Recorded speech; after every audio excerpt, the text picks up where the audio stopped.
Aloha, women, and welcome to Women Unleashed Online Retreat. Yay! We're here for another session. My name's Kuileimailani Bonnici. I'm your host today, and I'm looking forward to where we're going to dive in.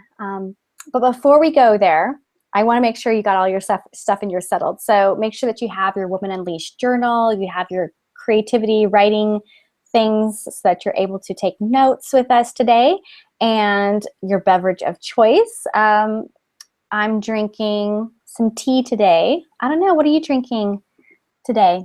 I don't know. So let's go ahead and let's take a few deep breaths together. Okay. So settle yourself down a little bit. Get comfortable in your chair. And let's take our first deep breath in. And release anything that came before this time. Let that go with your exhale. Let's take a second deep breath in. Anything that your mind is holding on to that's to come, let's release that right now. Third deep breath in. Inhaling and smelling this moment, this time together. Exhaling. And when you're ready, opening your eyes so I can introduce our session guide today. So I'm really excited to connect you with Liana Silver. And, you know, I don't have, when I was talking to Lacey, my assistant, I don't even know how we found Liana, but it was like when I found her and I was like, yes, she's so perfect for what we're doing. So I'm excited to share her with you today. She is really about, holding the space for the women genius in each woman, and that we can flourish and we can let go of that whole women self-hater thing that happens. She teaches, coaches, writes, she speaks, and she supports women to kind of wake up to their body wisdom, to turn on their feminine strength, and to live brilliant lives aligned with their true desires. Doesn't this sound so yummy? It's gonna be awesome. She has worked with edge-cutting entrepreneurs, business professional, artists, healers, mothers returning to work or balancing work with their family, Fortune 500 leaders, a shaman or two. She's worked with lots of different people in her over 13 years of private practice, in her mentorship program, Women the Embodiment Experience, and in her popular online courses, Man Whispering and the Inner Feminine Badass Bootcamp. Doesn't that sound so much fun? She's such a person. So her work has been featured in Forbes, Business Heroine, the Huffington Post, and Jezebel. She hangs out and lives in the San Francisco Bay Area with her husband and son, another woman surrounded by men, just like I am. So welcome, Liana. So happy to have you here. Great to be here. So I'm excited to dive in today. When we were going back and forth on email as far as, what to share, you had so much juicy things to talk about, but I think where we landed is going to be just amazing. And part of the mission of this retreat is to slow down, to tune inwards, to tap into our feminine side. And so I feel like this is perfect. One thing that I love when I went to your website is you talk about feminine genius. So I was wondering if you could share what is that? Where do you see that? Where have you come up with that? So I'm all about feminine genius, and simply my simple definition is the brilliance, the intuitive brilliance that is completely available to a woman when she is turned on. And maybe we can talk about what I mean by turned on as we go. But when you hear the term genius, you usually think of the intellect, you think of the mind, or you could even think of the poster child of genius like Einstein. And we think of that as an uncanny ability of the rational mind. And so I hope that when I put the word feminine genius, those two words together, that it indicates something beyond the mind. And there's something that is intrinsically feminine in nature about uncanny wisdom and guidance that comes not only through the mind, but through the body. And through a body that is really full of life force energy. You could call that Shakti, you could call that divine feminine essence, you could call that erotic energy. It's sort of all the same stuff that we're talking about. But I notice that when women can tap into this and really let their lives and decisions be guided by this, a genius emerges. An organization of her life that is completely designed for it to have her contribution unfold, to have her learn and be challenged in exactly the way her soul signed up for, and have a symmetry and a beauty that is epic. That sounds good. I want some of that. Yeah, good stuff. Well, you already got it. We're just a question of how to reunite it, right? Reunite you with it. You talked about being turned on. Is that what you were saying as far as the feminine essence, the Shakti? Is that what you mean by that? Being Yes. turned on? I like the word turn on. I like things that have double entendre. I like things that are provocative. It's just the way I roll. Turn on, we usually think of sexually aroused. And so here's the thing. Shakti, which is sort of in Indian traditions, that basically says the world's energies are divided into Shakti and Shiva energies, masculine and feminine energies. And the feminine energy of Shakti is sexual in nature. Now, let me just say this, because it doesn't mean that you're thinking about sex or wanting to have sex or feeling sexy all the time. If we were to take energy, any kind of energy, and give it maybe mild, medium, and spicy. Let's take anger. So a mild form of anger could be a slight prickliness or a slight heightened awareness. And then medium anger could be a sense of heat in the body and a desire to protect something that feels threatened. And then a spicy version of anger could be feel like rage that needs to come out in your body, through your body or your words. But it's all anger. It's all a kind of energy. It's just sort of what state it's in. And so I posit that life force energy, the thing that makes the sun come up, makes the world turn around, makes babies, and reunites you with your genius, is erotic energy. I mean, if you think about it, how we are sex. That's how we got here, right? The urge to the physical urge to have pleasure, or the physical urge to reproduce, is incredibly primal. The urge to have spiritual union is incredibly intrinsically human. Right? So this is the stuff of life force energy. But if we call this Shakti or life force energy, in its mild form would be well-being, or sort of humming along and feeling really, really right in your skin. And a medium form could be like, I feel like $1,000,000 and I'm sexy and I know it and you know it, and it's like a little game on it, so fun. And I mean, you might have thoughts of sex, but probably not. But the world is alive in its sensuality for you. And in its spicy version, you might be in the middle of some kind of sexual or sensual encounter and, uniting with cosmic bliss. So it's all the same energy. It's sort of a question of how alive it is for you. I love that. I love that as far as looking at it's all the energy of union or of creation, but just like in different ways, looking at that energy. Yeah, so well said. Beautiful. All right. So now you talk about there's 7 practices that you use that actually help bring you into your feminine genius. Yes. Yes. Yes. Let's go there. I totally want to go there. Great. I'm ready. So let me just say that feminine genius is your birthright. It's your true nature. It is who you are. We also live in a world that's not designed for that whatsoever. It's not a grand, scheme to keep women from their feminine genius. I mean, sometimes it is, but mostly it's just a way of life that has developed over time, on the gravestones of lost goddess and god religions.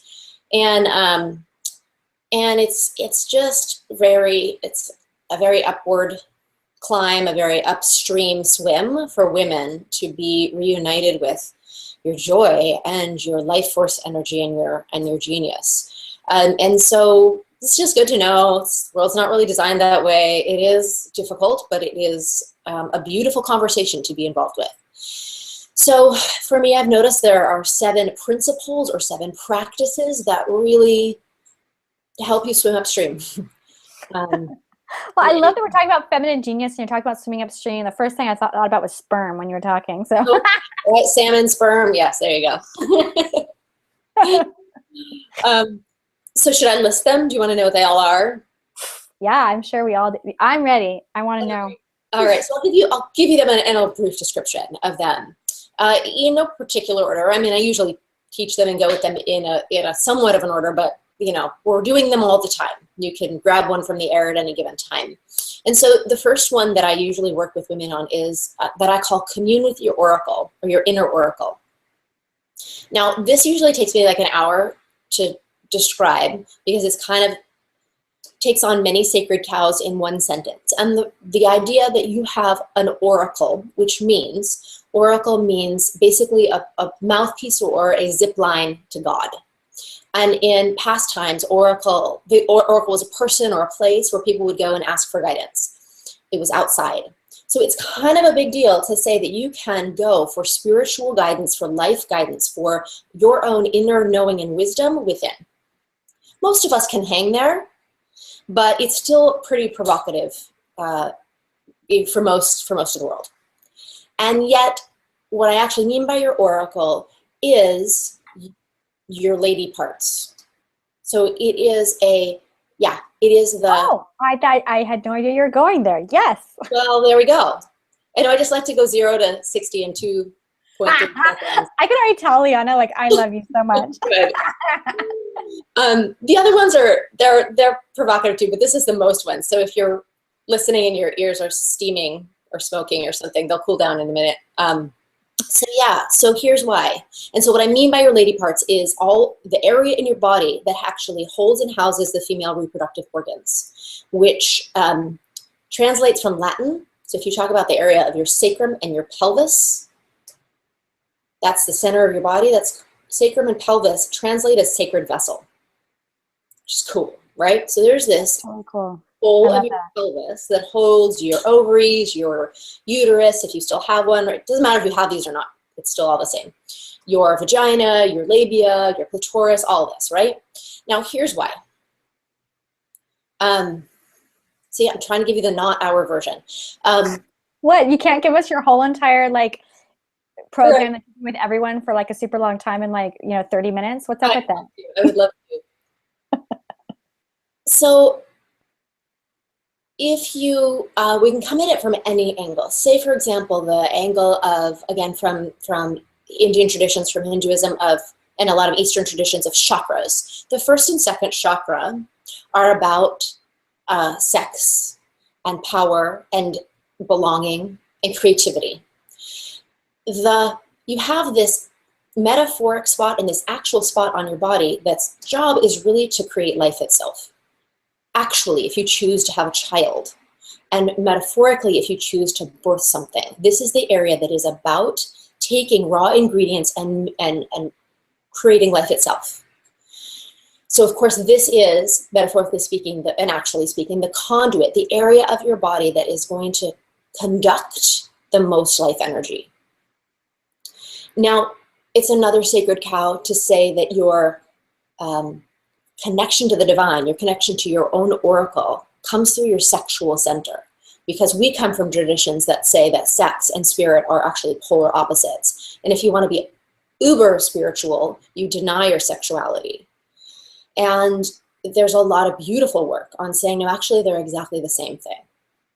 And so this is basically the long-winded version of giving you a sense that there is a portal, a mouthpiece, a direct line to your divine guidance, that there is something that is asking to be lived through you and lived as you, and you can actually ask for guidance through the sensations and knowings of your body, and specifically this area of your body, and be really tuned into the guidance that is exactly yours.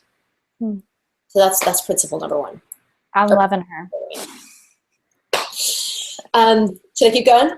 Yes, I'm ready. Let's keep rolling. Good. So number two is dignifying your desires. Now, obviously, what you want, what you need, what you desire is a ripe topic. And for women, we put other people's needs first. We think as long as I've worked hard, maybe then I'll deserve what I desire. So this is an understanding that what you desire, my friend Nisha calls desires, your memories of the future. And so there is something about women, because we create life, is that the desires you have for anything and everything are the world that has not been created yet. We're creating the world that has not been created yet, either through babies or through what we're putting into the world. And so these are desires. We have to know how to work with them a little bit, because you could be like, what's the desire to sleep with the mailman have to do with evolving the planet? So we have to work with them a little bit, but generally we want to elevate them to a status of dignity, not something that's going to lead us to ruin, and really understand how to work with this and design our lives to be guided by our desires. I love that. And I loved what you were saying about the whole piece about, you said something about working and feeling like you're deserving of your desires once you hit like a certain amount of work, but just being deserving of your desires before all that. That was beautiful. Yeah, that's an interesting one. I realized that my whole life had been designed to only have enjoyment or fulfillment of a desire after I'd worked hard, but I just had never decided I'd worked hard enough. So it was never going to happen. That's so exhausting. Exhausting, yeah. So along there, I think we're on number three, is prioritize pleasure. Now, pleasure is another provocative one. And pleasure really becomes synonymous with to me, with sensual pleasure, with what brings you joy, what brings you aliveness. Those all will bleed into each other for me. And what happens when a woman prioritizes pleasure rather than leaving it for later is that she gets really connected to her power and she can hear. All these practices I'm telling you are all designed to help you hear your oracle, because the world is not designed for you to hear your subtle intuition. It's really loud and it really disconnects you from your body and your voice. So pleasure is one of these things that brings you back into your wise body and really aligns you with your authentic you and allows you to hear your voice and really choose wisely for yourself. Number 4 is sync with your cycles. Now, the menstrual cycle is the obvious way. It's a actual cycle, and it's sort of a metaphoric cycle as well. Women, female bodies, female brains and female bodies are built to fluctuate, are built to cycle, whereas male brains and bodies are built to regulate. And we live in a male-dominated world where we think we should work and get aroused and have sex and work out and eat and meditate, etc., like men. But actually, so we get to start to think that because I have different energy levels, because I have different focus levels at different times of the month or at different times of my year, that there must be something wrong with me, and that we should either pathologize that or medicate it.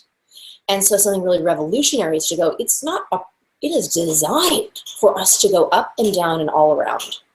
And this is what I call a death and rebirth cycle, which you can see really evidently through the menstrual cycle. And you'll have cycles, even, they might be different, but even if you're not menstruating, you still are a cyclical being.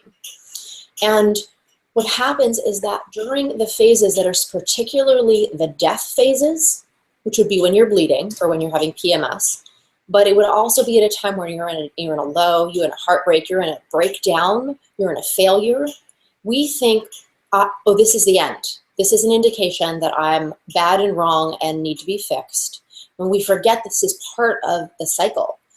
And what we're going to dive into a little bit more is what you do with some of the darker experiences of the death cycle and why those are so, it's just brilliant that we do this. It's not a mistake. That's so good. I'm loving the cycle thing. We actually had someone on who talks about how to track the cycles, and so I love that you mentioned that too. Good, smart, yes, genius. So number 5, and I guess I think we're probably going to head back in this realm, is feel it, all of it. And this is about emotions. All human beings are oppressed around our emotions, and women in a particular way. Who of us don't feel that we should be more of, or not enough of something, or too much of something, or can they really handle all of me? And hysterectomy or hysteria means being emotional and coming from the uterus, and so then you should take your uterus out, right? There's a way where we miss the boat of what the wisdom of emotions. So feel it, all of it, is first to just dignify that we have emotions and they're not a mistake, and to give us tools to bear, to hold the intensity that are your emotions, first of all, and second, to really get the core messages and the wisdom that each emotion has for us. That's good. I can't wait to go back here. Yeah. This is juicy. We'll head back there. Where am I? Let's see. We're at feel it, all of it. Feel it, all of it. On to activate. Yes, activate your receiver. So if you work hard and you don't know how to receive, or you try and you don't know how to receive, how do you reap the rewards, essentially? This is a really overlooked, underestimated superpower of the feminine, is actually how to receive. So that when we feel disconnected, when we feel cold, when we feel unmoved by life, it is probably, and for good reason, most likely, we have decided world does not get in. And so understanding how you can absolutely let the world, sensation, emotion, be impacted by your world and be gifted and contributed to, and yet still retain your boundaries, still be able to take part of it, but not all of it, to really become an excellent receiver is important. Receiving is also part of the way you receive intuition or guidance. And so sometimes we shoot ourselves in the foot by saying, cold and harsh world, or violent and really harmful people who have been in my past, stay out. But we cast a very non-discerning net, and then we really block a lot of the things that we need to come in. So this is a really beautiful skill. How to receive, and receive with discernment.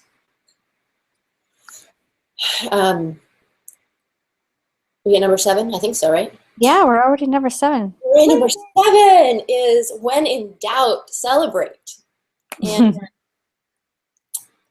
so every spiritual teacher loves to talk about gratitude. And when you tap into what you can appreciate, or what you're really on your knees grateful for, that it's not a kind of platitude or another thing to check off, oh, it's the holiday of gratitude, but you really sink into appreciation. This can be the antidote for doubt. This can be the antidote to apathy. This can really move us from feeling separate, as really the world is as beautiful or as brutal as the lens we're wearing. And so this is a practice to practice putting on the lens by which you appreciate and celebrate. And often that's another woman, often that's life itself. Often you have to turn those lenses and appreciate your own self as well. Yay! I love our 7. This is what I got so far. I've been sketching our 7. Here's our 7. Oh my gosh, you're beautiful. Here we go. Oh, it's beautiful. It's like calligraphy and gorgeous art. It's it all. It's it all. So I Yes. love that we are, because when we talked before about where we wanted to go and take the women, there was something about the emotions that I feel like there's this, emotions have such a bad rap that it's like if we express them as women, like we're weak or we're something's wrong with us, or like you said, hysterical, or it's like, so how do we express our emotions without just totally stuffing, and honoring them? So I'm excited that we're going here, feeling it, all of it. So let's do it. I would say that you're welcome to, for those of you who are listening, just listen along. You might want to write if things come to you, either things that I say or things that you hear from your own intuition or self. So I'm gonna, I think that I'd rather actually talk about how we understand our emotions, because there's also an art, of course, about how to express it, authentically in a way that honors the other person. Yet there's a step before that, which is, what are you feeling? And what does it mean? What is the information you're getting? What is it you want to express? So let's just hang there for a second. And I feel like this is maybe in 2 or 3 steps. Okay. And the first one, or the first is how do you feel the depth and breadth of the emotion that you are feeling without blowing out or without needing to numb out? So I'll give you the somatic practice and then maybe the intellectual practice to go with it. The guiding, I love this phrase. This is from Pema Chodron, and I read it in one of her beautiful books. And she said, let what you're feeling, let it pierce you to your heart. And so what that means is, what you're feeling, can you relax your body? Can you open and can you lean into it rather than tensing and moving away?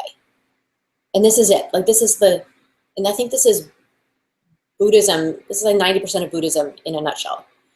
It's how can you just be? Can you just carry? Can you just bear? Can you just open to this experience? And now part of that can be helped by your mind being involved in saying, what am I feeling? What sensations am I feeling? And what do they feel like? Do they feel hot? Do they feel cold? Do they feel tingly? Do they feel bubbly? Do they feel heavy? Do they feel leaden? Where in my body do I feel them? I feel them in my belly. I feel them in my back. I feel them in my neck. I feel them in my eyes. I feel them in my hands. So that you can use your mind to be with and really be in this emotional experience. Now, somewhere in there, and you'll see this with kids, so you're watching with other people, you're watching for yourself. You want to feel for what's called an emotional reset. And that usually looks like there's some fancy terms that's called a parasympathetic reset, which means you've gotten out of flight and fight mode and freeze mode, and you're back into kind of a rest and lucid state. And now the question you want to ask here, and so then this is what you're basically saying you're asking the emotion. Okay, emotion. Here's the umbrella thing you want to ask is, okay, if this was not a mistake, if this was wise, if I was wise for feeling this, what does the feeling have to say to me? What does this feeling want for me? Now, I'll just share a few of the core messages of each of a few of the hard ones, the intense ones. And I will just say that as I was figuring this out for myself as sort of a survival mechanism, I came across the life work of a woman named Carla McLaren. So if you ever want to look her up, she's got wonderful, like her life work is on the intelligence of emotions. But just in my own little flailings around, I could say, let's do 3, right? And so these you can maybe do in the workshopy phase of this. Is okay, let's talk about anger. So that's one that's really hard for us as human beings.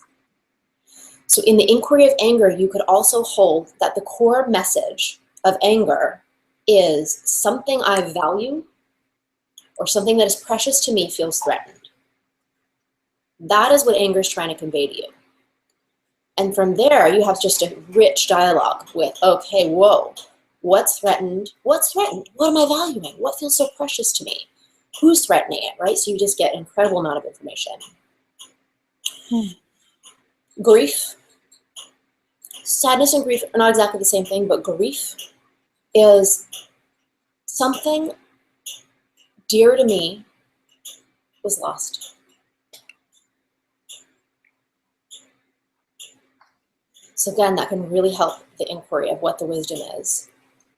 And then I would love to put in there despair or depression. I've often heard them called the same thing, which I think is nice. And despair, the core message of despair or depression is something about my life is not working. Right? Depression's job is I'm stopping the presses until we figure out what's not working. We're not going to move forward. That is so good. I'm so glad that you brought that up, Liana.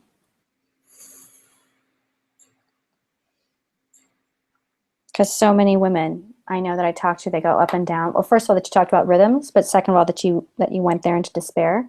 Yeah. That a lot of women, we feel this, but it's like we don't want to tell people about it. And I know in my own experience, I've talked about it before with my people, is that, yeah, I was depressed for a while and things were not working. So I love that message there. Beautiful.